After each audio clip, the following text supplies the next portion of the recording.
non volevo intervenire tra i primi, ma comunque lo faccio volentieri. La mia conoscenza di Toti risale agli anni 70. Conoscevo il pittore per aver visto qualche mostra, lo conoscevo per la sua fama e poi finalmente lo incontrai a Orvieto nel 1976 quando ci fu un convegno della, possiamo dire dell'avanguardia, della neoavanguardia o di ciò che restava della neoavanguardia allora, e proprio a Orvieto nacque la famosa poesia sui corvi di Orvieto che Antonio Porta recitò una mattina al Teatro Mancinelli, entusiasta, dicendo: ecco, ieri sera in albergo Toti Scialoia mi ha rivelato di avere appena scritto questa poesia, che poi è diventata famosissima, quasi una sigla, il sogno segreto dei corvi di Orvieto è mettere a morte i corvi di Orte. Chi sono i corvi di Orte? Forse gli artisti della neoavanguardia, forse invece qualche altro nemico che si poteva individuare. Comunque il gioco era molto bello e sull'interpretazione di questa poesia in tanti si sono in qualche modo accaniti. Passarono pochi mesi e poi uscì per la cooperativa Scrittori e Lettori un libretto, La stanza, la stizza, l'astuzia, che raccoglieva alcuni dei versi giocosi di Toti. E lui fece una specie di festa a casa sua, che allora era in piazza Mattei 10, dove per tanti anni aveva vissuto e aveva anche lavorato, perché lì c'era il suo grande studio dove si rotolava per terra, no? Cercando di coinvolgere tutto il corpo nella fattura dei quadri, di questi dipinti. E quella sera eravamo in tanti lì. Io c'ero andato anche perché Nanni Balestrini mi aveva detto: vieni lì perché ti devo dare le bozze per pubblicare gli atti del convegno di Orvieto, di cui allora io mi dovevo occupare. Però poi, come al solito, la cooperativa non aveva un soldo e quindi pubblicare gli atti di quel convegno era una faccenda troppo onerosa, per cui io li corressi, ma non ci fu verso. Fu però l'occasione per conoscere più da vicino Toti e Gabriella e incominciare quella che fu poi una lunga consuetudine, una lunga amicizia e è durata poi fino alla fine, fino alla... non mi ricordo neanche più l'anno in cui Totti è morto, ma credo il 98, no? Il 98, sì, il 98. Ho ripescato oggi nella mia biblioteca questo libro abbastanza raro che è intitolato Paesaggi senza peso.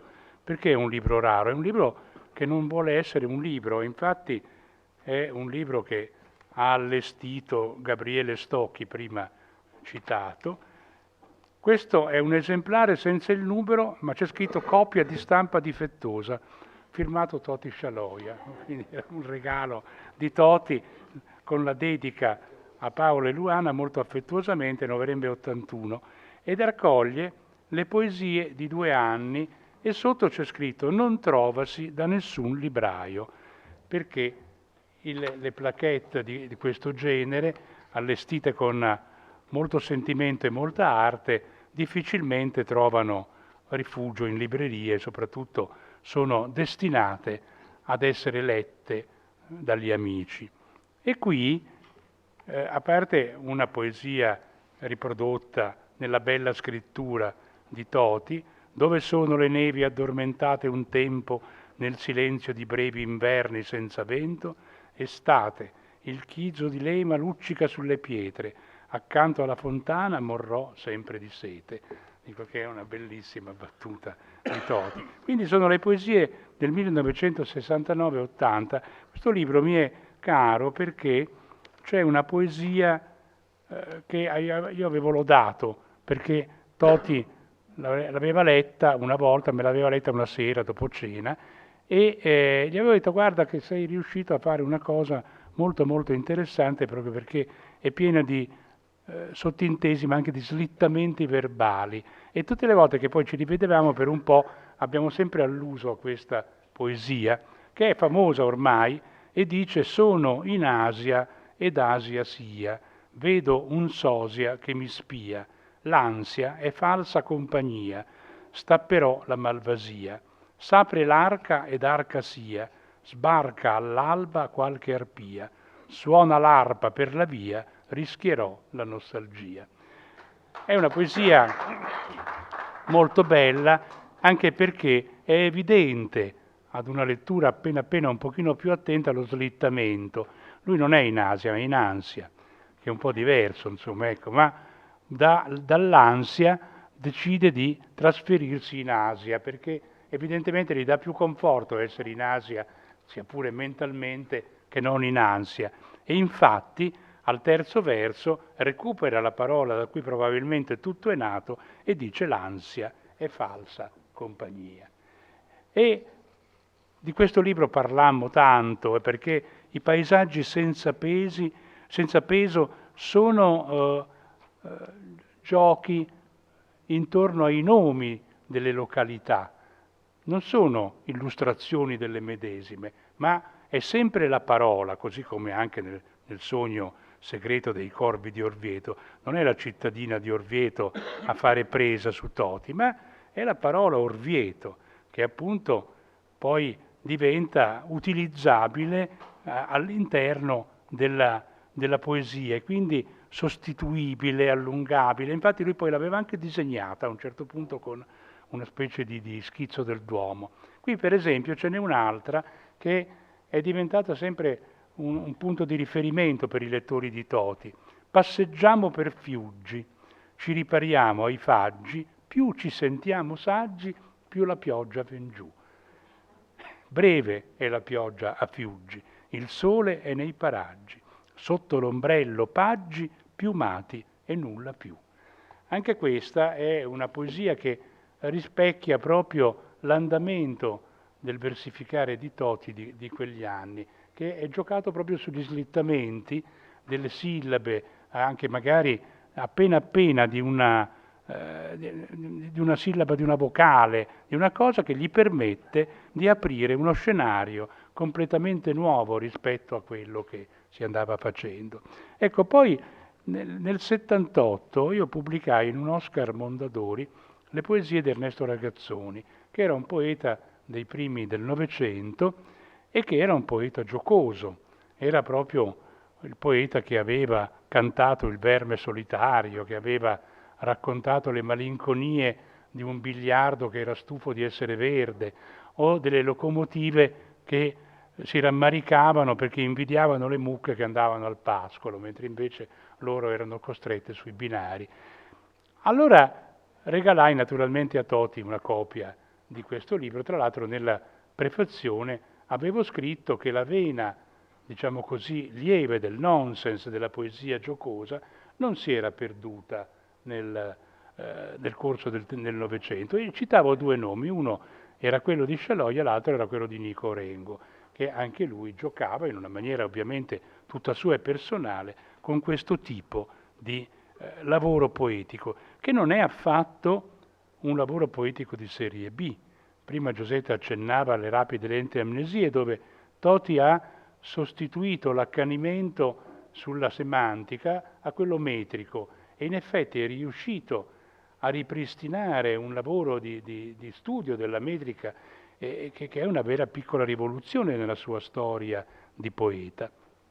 Bene, quindi questa cosa di Toti è stata anche questa idea di collegarlo in qualche modo, così sia pure lontanamente, a Ernesto Ragazzoni, è una cosa che gli era piaciuta, anche perché poi mi confessò di averlo molto letto e di averlo letto nella edizione del 1927, che è praticamente la prima edizione in volume di questo poeta, uscita 7 anni dopo la sua morte, perché Ragazzoni, che è uomo di fine Ottocento, muore nel 20 e poi dopo sarà l'editore Martello con Arrigo Caiumi a mettere insieme la silloge dei suoi versi, che molto spesso erano poi delle geniali traduzioni, perché gli piaceva tradurre, e questo era un tradurre e ricreare, perché le sue traduzioni hanno un sapore molto particolare e spesso lui amava leggere questi suoi versi agli amici, un po' come faceva Toti, perché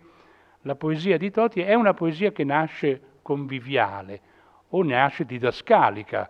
Sappiamo che i primi topi e topini, no? Lo scopo del topo era quello di allietare i bambini, no? E i nipotini quindi, e di fare un lavoro che fosse quello di insegnare l'uso della parola e anche i segreti delle parole, perché le parole, a saperle manovrare anche in maniera infantile, se vogliamo, contengono molti segreti, possono svelare una realtà nuova, soprattutto per un bambino, ma anche per un adulto, perché poi gli adulti restano sempre un po' bambini e quindi di fronte al nonsense sono i primi a ristupirsi e a trovare un piacere particolare nel vedere come questa poesia può dare un significato nuovo a parole che possono avere un significato usato. Insomma, ecco. Quindi nel tempo poi queste nostre consuetudini, letture sono andate molto avanti e direi che ci siamo molto frequentati con Toti, spesso nella giornata del suo compleanno che era il 16 di dicembre. Guai a mancare alle cene del 16 di dicembre. Una volta mi capitò perché ero altrove, non potevo proprio andarci, e Totti un po' si offese, perché dice: come? C'è qualcosa di più importante del mio compleanno a questo mondo?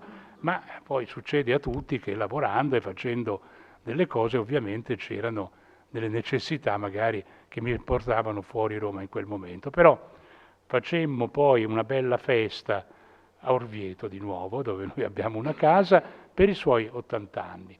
E vennero diversi amici e lui fu molto felice di questa cosa, perché gli 80 anni insomma erano un bel traguardo che poi Totti si godette, anche perché era un momento in cui era diventato un poeta ricercato. I versi del Senso perso furono raccolti per Mondadori con una quarta di copertina scritta da Giorgio Manganelli, che era un altro dei suoi grandi estimatori. Ebbe un solo difetto quel volume bellissimo, che costava troppo, costava credo 40.000 lire, il che naturalmente anche per i lettori di Totti forse era un po' dissuasivo come prezzo, no? E per quello se ne vendettero poche, dico, perché i libri di poesia bisognerebbe regalarli come si poteva fare con i paesaggi senza peso, però era stampato in solo 200 copie e gli amici di Toti erano sicuramente molte centinaia di più. Grazie. Bellissima l'indicazione di Paolo Mauri a proposito di questi nomi di luoghi dall'Asia a Orvieto, a Orte, a Fiuggi, in cui in fondo si perde di vista la realtà del luogo per parlare d'altro. Però la cosa straordinaria è che nel 97 Toti Scialoia fa una mostra a Terni e lui dice che cabalisticamente il fatto di essere vissuto i primi 3 anni della sua vita e che questo fosse in qualche modo riconducibile anche nel nome stesso della città Terni, cioè lo portava a vedere con entusiasmo questa sua mostra dedicata agli anni dal 63 al 75, grosso modo, in cui Toti Scialoia pubblica forse il pezzo suo più amaro di tutta la sua storia, diciamo, di scrittura, quasi con una sorta di presa di distanza dal suo fare il mestiere di pittore. Per cui mi piaceva ricollegare all'idea dei luoghi anche questa occasione della mostra di Terni. Chiederei adesso a Yannis Kounellis di venire al tavolo e portare una sua testimonianza.